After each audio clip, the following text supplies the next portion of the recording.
Pergi kalian dari sini. Dek, izinkan kami tetap tinggal di sini, Dek. Nanti abang mau tinggal di mana?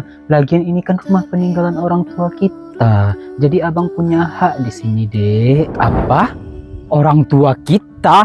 Kemarin waktu bapak dan ibu sakit kamu kemana, ha? Tante bisa nggak sih ngomongnya biasa aja? Diam kamu.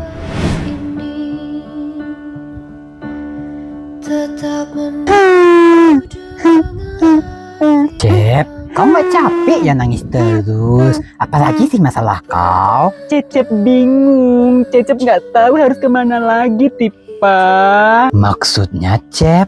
Cecep sama bapak diusir tante dari rumah.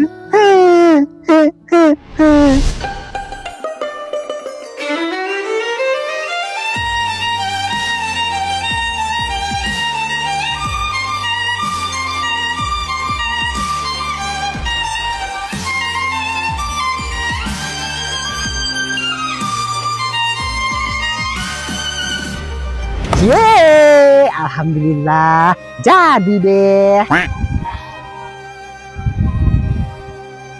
Kok gitu muka kau, Cep? Gak suka kau ya?